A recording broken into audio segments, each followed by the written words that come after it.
Hello everyone, Brian here, and here is an architectural modeler happy hour. Cheers everyone. What I'd like to do this evening, I don't really have enough for a regular video, and so I thought I'd talk a little bit about all of the projects and where they're at and make some comments about them and enjoy a nice glass of wine. So feel free to enjoy one with me. So on St. Feliu de Barrera, still working on the brickwork here. And I noted before that I was concerned that these bricks were rougher, and so the overall impression would be rougher without a lot of work. It is true that they're requiring some work. I'm having to take most bricks and do at least just a little bit of sanding to make sure they're nice and square. But generally speaking, they're really not that much harder than the ATIS Rs. So it may just be that the pictures that you see online, the pictures that they use for the models, for the models, what do I want to say? The models that they use as the picture for the kit is just done in a very rough style and really doesn't reflect what's possible with just a little bit of work. So not a problem. Having to do a little bit of sanding on these, but it's not taking really any longer to do a course than it is on the ATIS Rs kits. The other thing is, I've noted before how the bricks are different sizes. These four here are all one size, whereas I've got these very thin ones here. There are actually there's another size here. You've got these, which are thicker than these, and there's another size yet again, and then you've got squares as well as rectangles. And what that is making it easy to do is determining, well, what I need to get up to this window is, 3 regular size and one of the thinnest thighs there. Forgive the focus on the camera here. It's not like I can't take a black Sharpie and extend this window down or up a little bit if I wanted to. But if you've actually cut out the windows, it becomes sort of a pain. And so on the ATIS Rs kits, I often had to take bricks and I had to sand down into them to make them match up with the windows if I wanted to keep the windows where they theoretically belong. Whereas here, it's a little easier to say, oh, well, the next course should be a half piece, and then the course above that will be 2 regular ones, and that'll get me right to the bottom of the window, and so it's all fine and good. So there you go. So all of the bricks take a little bit of shaping, but overall, this really isn't turning out to be very different from the ATIS Rs kits. So moving along the workbench then, forgive the shaky cam,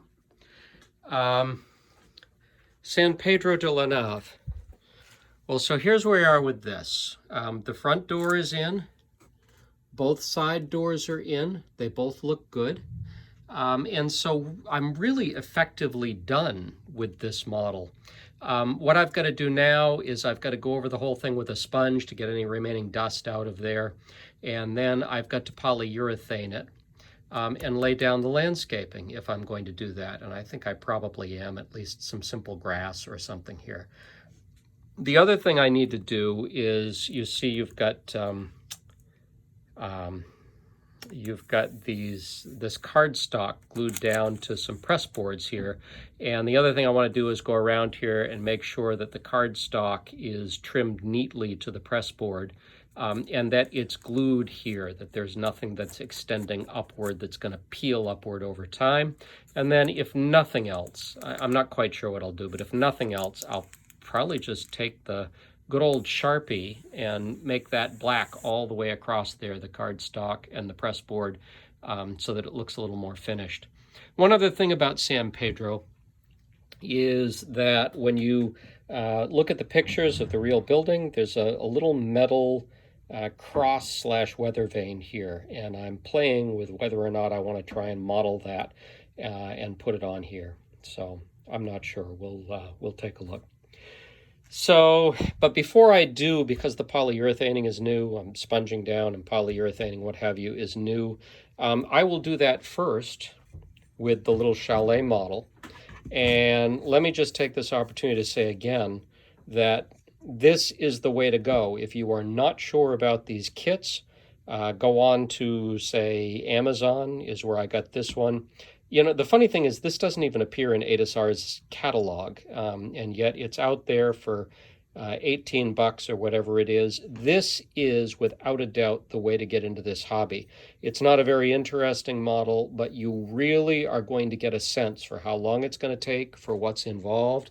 And then you've got a little platform that you can use to experiment. So before I do any landscaping, polyurethaning, anything on this, I'm going to try it on this first. And then if it all goes horribly wrong, I've learned before I've messed up this, because, you know, this is, say, 12 hours, 15 hours worth of work, you know, whereas this maybe 40 hours worth of work, maybe it was 60 hours worth of work. It was a lot. So on San Andres, Iglesia San Andres, I haven't really done anything new on this since the last time we talked about it, because I've been focusing on the Domus kits.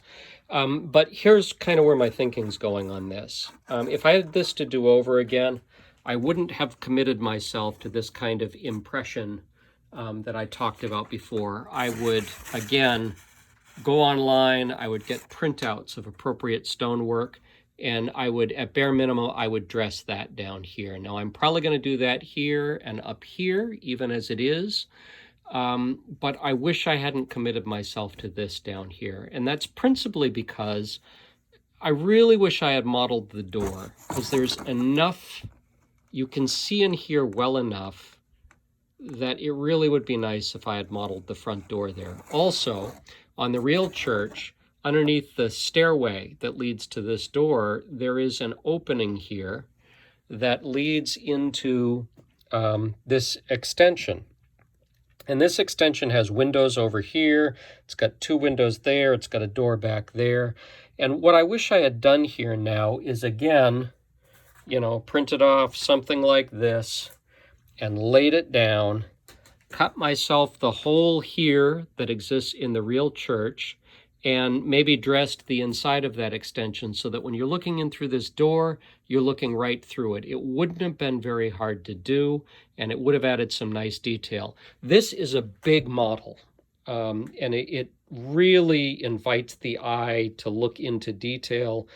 This model is worthy of a lot more customization than I've currently got envisioned for it, and it's kind of stopped me on it as I think, well, maybe I ought to work on the, you know, maybe I ought to finish the Domus kit over there and get a little more experience under my belt and turn back to this and decide what I want to do with it. So I don't know. I'm waiting on this, and I will probably finish St. Feliu de Barrera before I turn back to this one and continue it. And so lastly, the little paper model that I have here of the Kumamoto Castle, I just haven't started working on that yet. So I got myself a new clear glue that has a thin sort of precision drop side and a thick side. And I'm going to use that to do the paper modeling here. And see what that is like. I'll begin that soon and post a video. The paper modeling, I've said before, I'm really having a good time with. And I have found a series of British cathedrals and abbeys by Rupert Cordeaux. He can't mail them right now because of the lockdown that England and so much of the world is under right now. But as soon as he can, I'm going to get them, and they are fascinating and beautiful models. He is an artist, and they are all hand-drawn. There's no AutoCAD and photography and what have you. They are all hand-drawn, hand-assembled, and then assembled into kits and sent out for printing. And they are fascinating, and I'm very excited about them. He's got about 13 in the series so far, all of the great English cathedrals that kind of inspired my work on all of these models. And I am looking forward to getting Leeds Castle and Leeds. I'm looking forward to getting to Wells Jeez, this is the problem with happy hour. Wells Cathedral, Salisbury Cathedral, and Canterbury Cathedral, all of which I've been to. I have promised my wife that I won't buy the others until we've actually been to them, because I'm not made of money. So anyway, we'll see how those go, and some of the paper modeling is preparation for doing that. So that's where we stand. Again, cheers. Thank you for joining me. And hopefully I will have a real quote-unquote video up soon, but maybe this will tide you over if you like seeing my videos. So thank you all for joining. We'll see you in the next one.